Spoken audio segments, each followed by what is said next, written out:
ভাই আমার সামনে এই যে জিনিসটি দেখতে পাচ্ছেন এটি হলো স্প্রে করা মেশিন।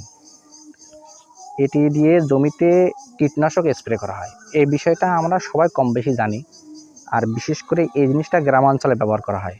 তো আমি আপনাদের যে জিনিসটি বলতে চাচ্ছি যে এই জিনিসটি আমার বাবা বাজার থেকে এখান থেকে 10 দিন আগে কিনে এনেছে। তো 10 দিন কিনে নিয়ে আসার পরে এই জিনিসটা দিয়ে স্প্রে করার পরে যখন নতুন করে আমরা এই জিনিসটা চার্জ দিয়েছি, তখন এই যে নিচে যে ব্যাটারিটা দেখতে পাচ্ছেন, এই ব্যাটারিতে চার্জ আর রিজার্ভ হচ্ছে না।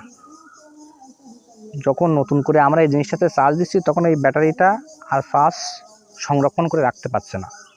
তো আমি আজকে এই জিনিসটা খুলে একটু পরীক্ষা নিরীক্ষা করে দেখলাম যে এই জিনিসটা নষ্ট। তো আমি কিনে আনলাম বাজার থেকে, ধরেন আমি কিনে আনলাম বাজার থেকে 2800 টাকা দিয়ে। এই জিনিসটার দাম নিয়েছে 2800 টাকা। তো 2800 টাকা দিয়ে কিনে নিয়ে আসার পরে এই জিনিসটা 10 দিন পরে বুঝতে পারলাম যে এটা নষ্ট হয়ে গেছে। তো আমরা অনেকেই দিন মজুরি কৃষক আছি, যারা জমিতে আমরা ফসলের ক্ষেত্রে এই জিনিসটা দিয়ে আমরা কীটনাশক স্প্রে করি।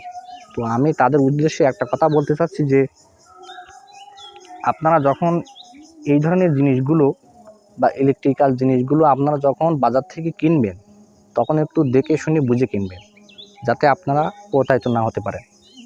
কারণ এই জিনিসটা, এই যে ব্যাটারিটা যে নষ্ট হয়ে গেছে, এটা কোন কারণে নষ্ট হয়ে গেছে সেটা আমি জানি না, কিন্তু এই ব্যাটারিটা নষ্ট। নতুন কিনে আনার 10 দিন পরে আমি এই জিনিসটা এখান থেকে খুলে দেখলাম যে ব্যাটারিটা নষ্ট। এই যে ব্যাটারিটা ব্যবহার করা হয়েছে এটা নষ্ট ব্যাটারি, কিন্তু জানি না এটা কোন কারণে নষ্ট হয়ে গেছে, কিন্তু এটা আমি খুলে দেখলাম যে এই ব্যাটারিটা নষ্ট। তো ইলেকট্রিক্যাল ধরনের জিনিসপত্র নষ্ট হতেই পারে বা নষ্ট থাকতেই পারে।